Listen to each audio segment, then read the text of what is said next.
Test 2. You will hear a number of different recordings and you will have to answer questions on what you hear. There will be time for you to read the instructions and questions, and you will have a chance to check your work. All the recordings will be played once only. The test is in 4 sections. At the end of the test, you will be given 10 minutes to transfer your answers to an answer sheet. Now turn to Section 1. Section 1. You will hear a woman phoning to inquire about exhibition information. First, you have some time to look at questions 1 to 4.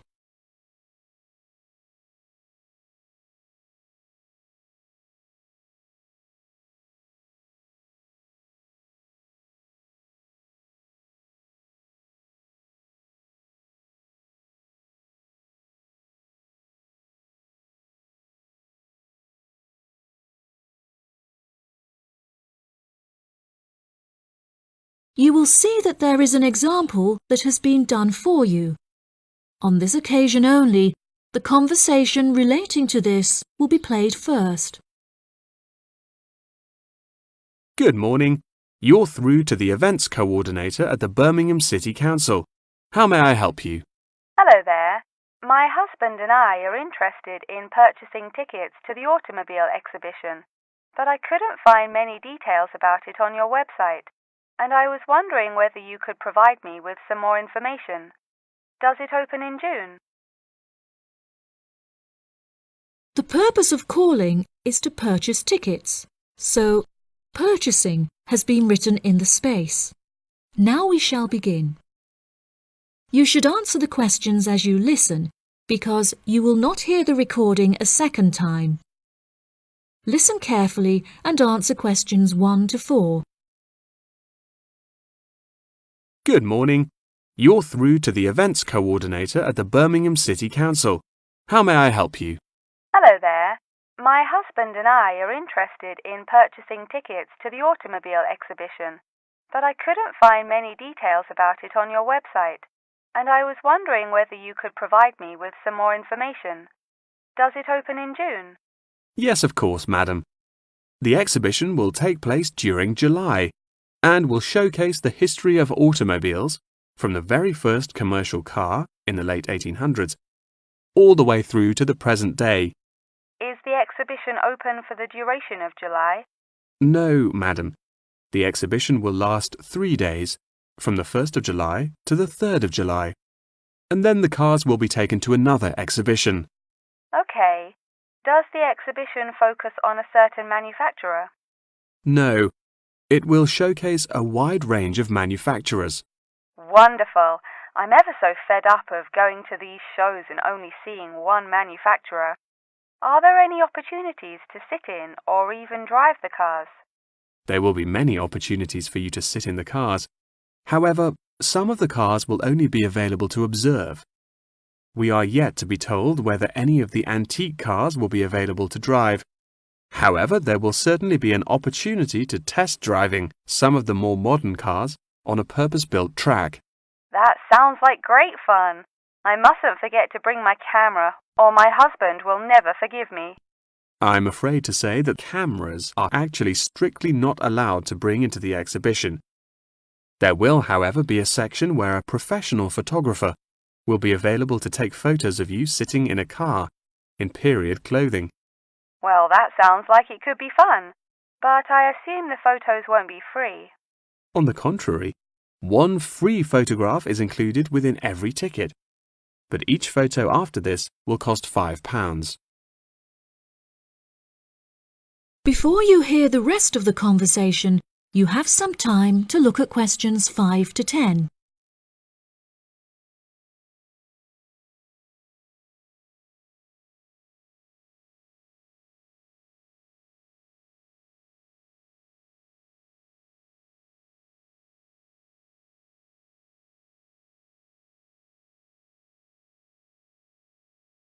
Now listen and answer questions 5 to 10. That's a nice surprise. Not many things are free anymore. I've been asking around about the ticket prices, but I haven't yet had a definite answer. Is it correct that the tickets are £100, whether you buy them now or on arrival? I'm afraid not. If you buy the ticket in advance, the price is £110, but it's £165 on the door. Oh, goodness. I suppose I'd best pay for them now then. Is it possible to buy tickets from you now over the phone? Yes, of course, madam.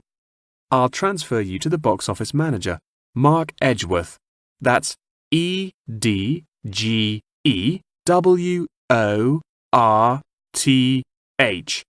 And he will probably need to take your credit card details and some personal details.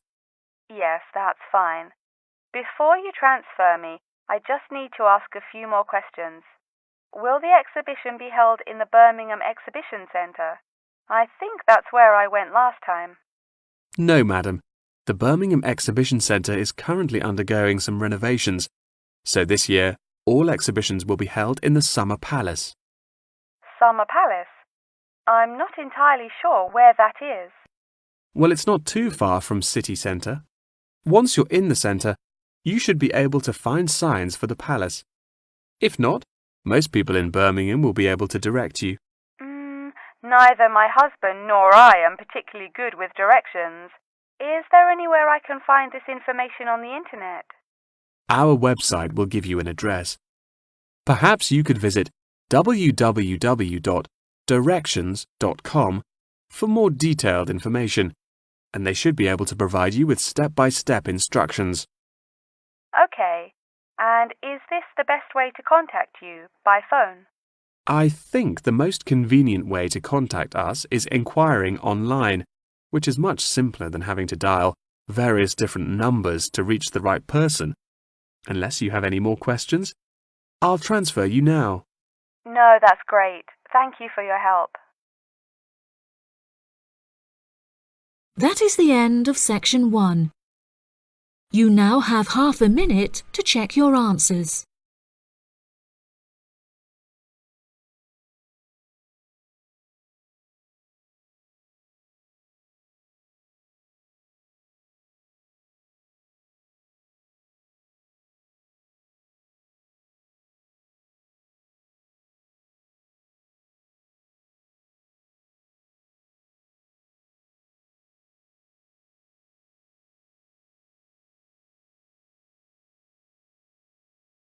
Now turn to section 2.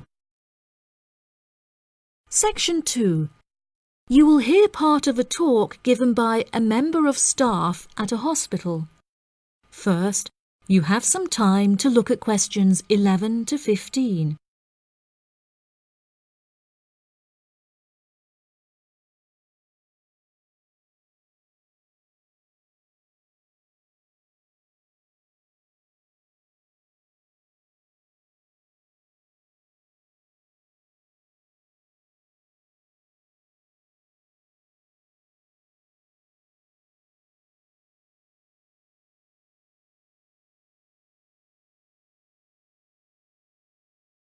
Now listen carefully and answer questions 11 to 15.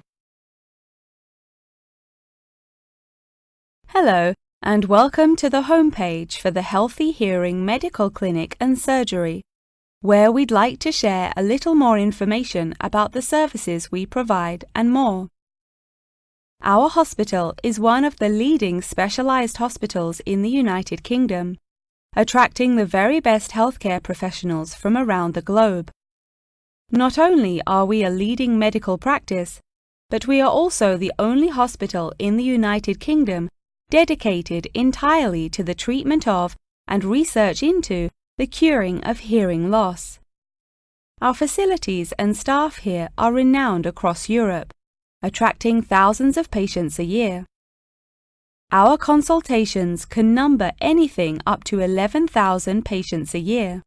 However, we aim to treat around 5,000 patients a year so as to maintain and ensure the quality of our services.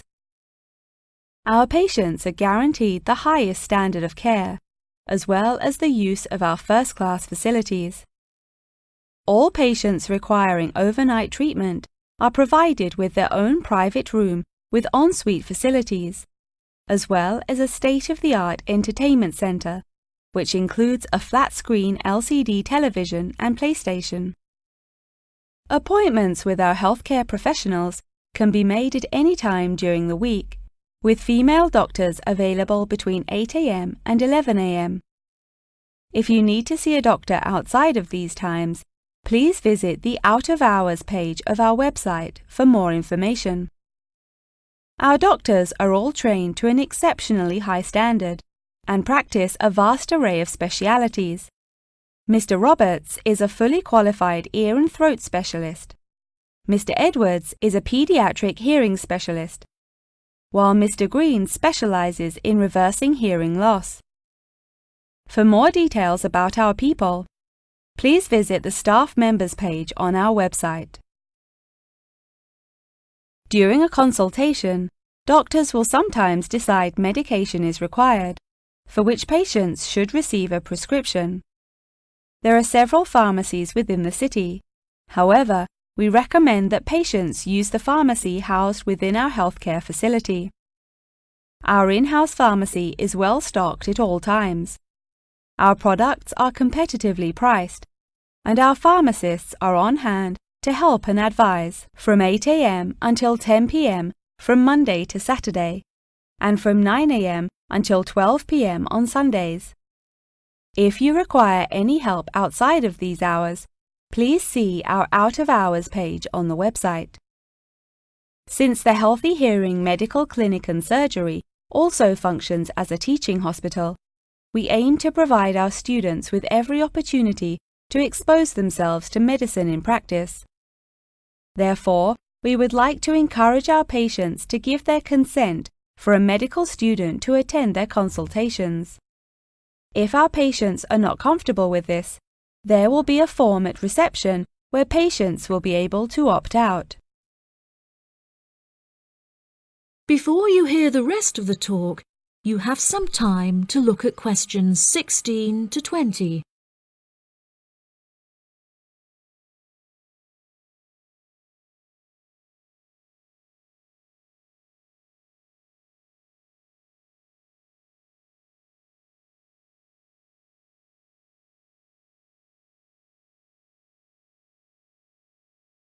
Now listen and answer questions 16 to 20.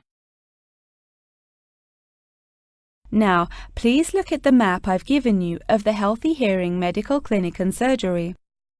For those not familiar with our practice, reception can be found through the main door at the end of the corridor.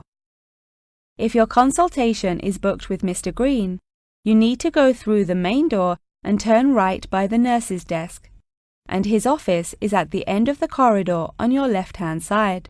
If you need to alter any of your personal details, please visit our secretary at the Office for Medical Records, which you will find next to the therapy room.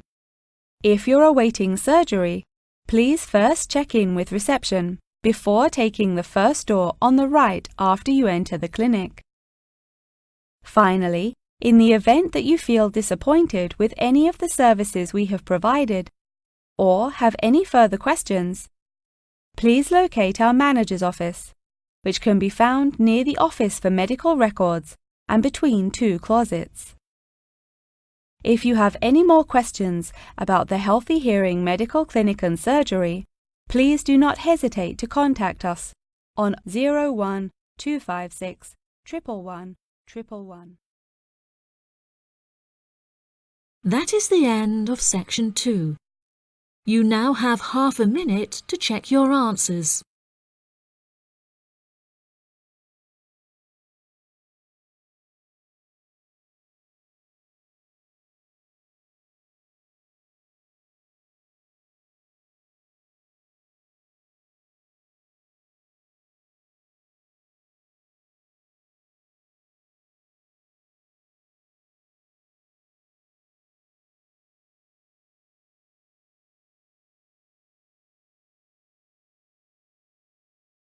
Now turn to section 3. Section 3. You will hear Jim and Jane, two students, talking about their professor's lecture. First, you have some time to look at questions 21 to 25.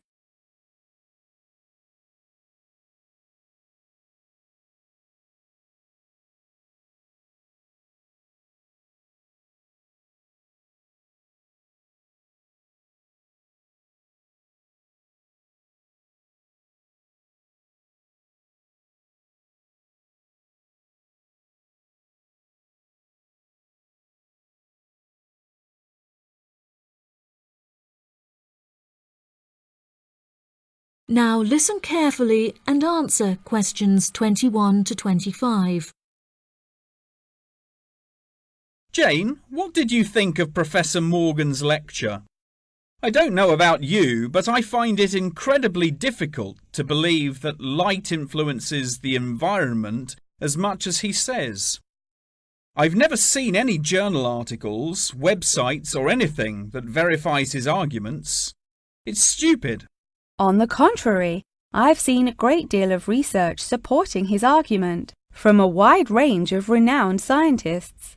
Have you looked at the recommended textbook listed on the course outline given to us at the beginning of the semester? All the information is in there. Perhaps you've just been looking in the wrong places. I never look at the course outlines. I have so many loose sheets of paper I tend to lose anything I'm given by the end of the day. What's the textbook they recommend?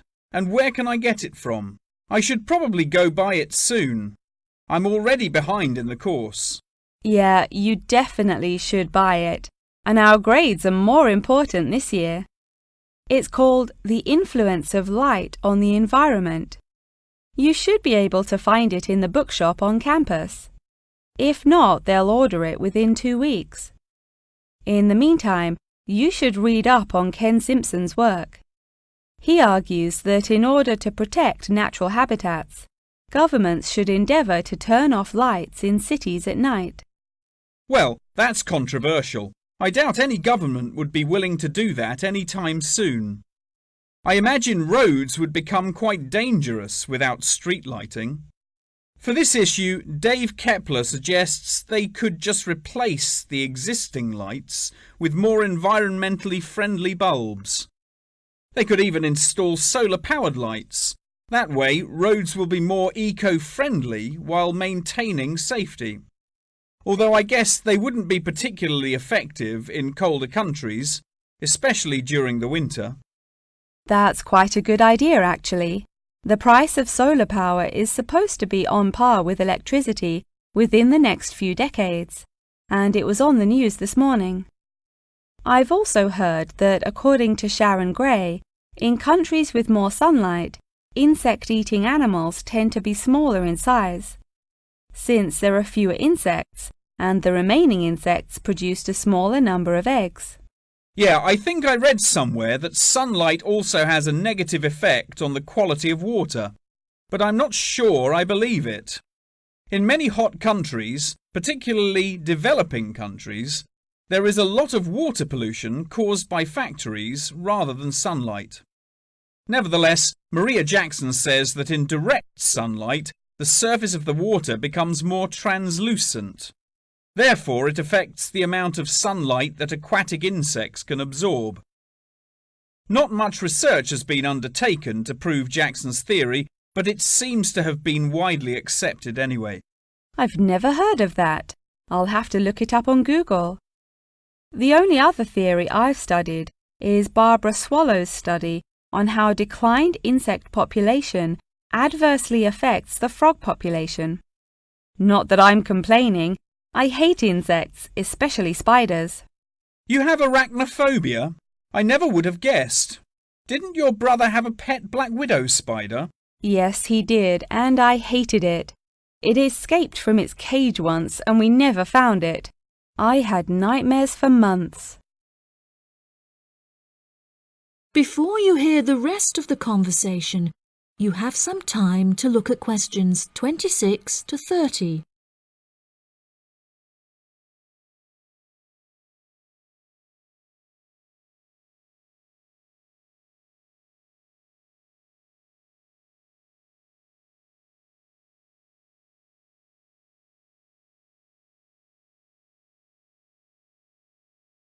Now listen and answer questions 26 to 30.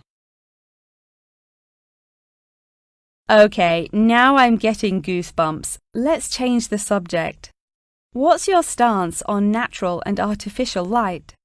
Honestly, I'm not sure it makes much difference which one you use. Species will die out either way. I think the real argument we should consider is global warming and protection or replacement of finite fuels. Solar power provides us with an incredible opportunity to replace electricity, and governments should definitely increase spending on research in this field. The theories discussed in our lectures, like Simpson's and Gray's, are so vague and lack proof, so I don't understand why we even study them. I see what you mean. I don't like learning unsupported theories for exams, and I'd rather spend my time learning something else. For example, I'd be much more interested in studying the animals in safari parks than researching migratory birds, particularly the effect of tourists on the quality of life of animals. As we know, every year thousands of visitors will drive in their own vehicles or ride in vehicles provided by the facility to observe freely roaming animals. Yeah, that would be really interesting. Especially those animals living in more tropical countries like Borneo. Following on from that, I want to study how bringing animals over from foreign countries to put in our zoos affects their life expectancy. For example, do you remember when China sent pandas to Edinburgh Zoo? Apparently, one of the pandas became depressed, but it was never explained why. To me, obviously, you can't take an animal out of its natural habitat and put it in a cage on the other side of the world. It just doesn't work. That is the end of section 3. You now have half a minute to check your answers.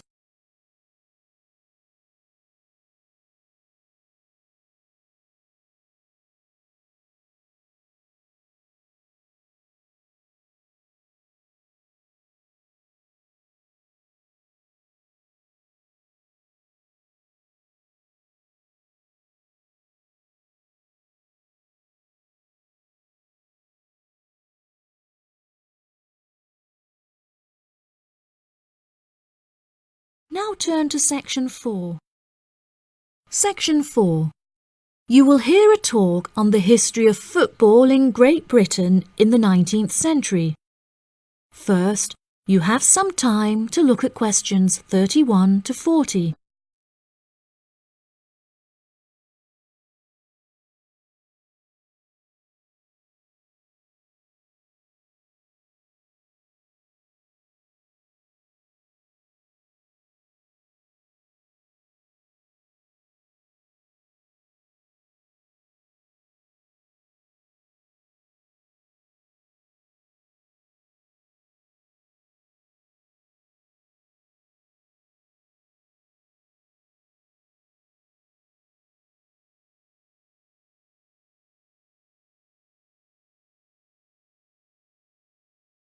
Now listen carefully and answer questions 31 to 40. Great Britain is often hailed as the home of football, with talented players travelling from far and wide to play for teams in the English Premier League, one of the most popular football leagues on the planet. Today we are going to take a look back to the 19th century Great Britain, in an attempt to trace the evolution of the beautiful game, as it is now known. Prior to the 19th century, the game featured a wide variety of local and regional adaptations, which were later smartened up and made more uniform to create our modern-day sports of association football, rugby football, and Ireland's Gaelic football. Even up to the mid-19th century, Shrovetide football, or mob football, was still widely practiced. According to the rules of mob football, there were no rules. A player could legally use any means whatsoever to obtain the ball, such as kicking, punching, biting, and gouging, with the only exceptions being murder and manslaughter. These games may be regarded as the ancestors of modern codes of football, and by comparison with later models of football, they were chaotic and had few cooperation. Towards the latter end of the 19th century and moving into the early part of the 20th century, however, there appeared a newfound emphasis on moral values in football.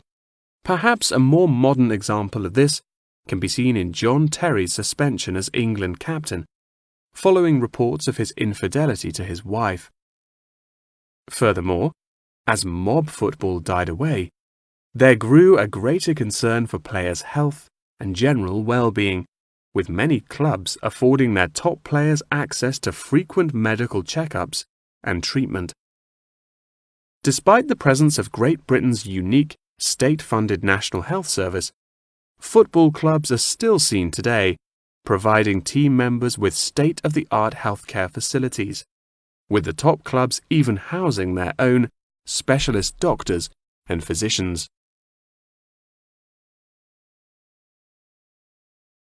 Today, football is a key feature of school children's day-to-day education, particularly for boys. With the help of football associations, all schools in the UK are boasting their own football teams. This mainly comes as a result of pressure put on schools and the government by concerned parents, who felt that football education taught their children valuable lessons and indeed vital life skills, such as teamwork and a drive to succeed. Nowadays, many of the UK's top football clubs provide training facilities and outreach programs in an attempt to educate the nation's aspiring youths. As I previously mentioned, it was only during the 19th century that football in its uniform concept truly began to emerge, with footballers previously playing according to their own versions of the rules. However, it was not until the early 20th century that different players actually began to play according to these standardized rules. Prior to the 19th century, football was played by all the major English public schools, including the likes of Eton College, Winchester College, and Harrow. In 1848, there was a meeting at Cambridge University in an attempt to lay down the laws of football. Present at the meeting were representatives of each of these major public schools, whom each brought a copy of the rules enforced by their own individual school's rules of football. The result of the meeting was what is now known as the Cambridge Rules, thereby uniting the rules from across the country into one simple document. However, the Cambridge Rules were not liked by all, and a new set of rules, Thring's Rules, compounded in the book The Simplest Game, became commonplace among dissenters. Across the country, improvements in infrastructure and public transport had a knock-on effect of dramatically increasing attendance to football games. Football quickly became a social event where spectators would meet friends, drink tea, and chat about the good old days. As football became more and more popular, it was decided that more money should be invested in maintaining the quality of pitches, amongst other things, and there was even talk of installing seating for spectators. However, the question of who was to foot the bill quickly became a divisive issue, with many believing that the government should fund football's development as a national sport. But in the end, the onus fell upon Britain's local and regional football clubs for the funding and development of the Football Association. They became responsible for the upkeep of football grounds, began to pay their best players a small salary, and organised competitions against other local and regional teams. And there began England's Football Association, or the FA, as we know it in its current form, the governing body of football in England. As the FA continued to grow and accumulate greater wealth, it was able to attract more and more talented young men from across the country, before finally accepting professional talent in the early 20th century. Today, football is played at a professional level all over the world. Millions of people regularly go to football stadiums to follow their favourite teams, while billions more watch the game on television or on the internet.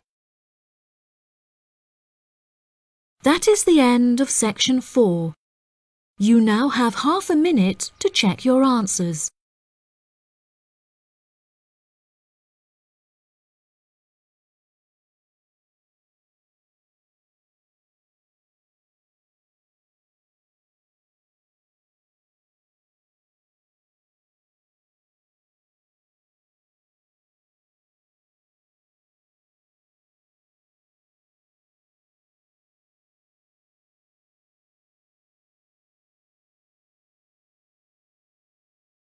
That is the end of the listening test.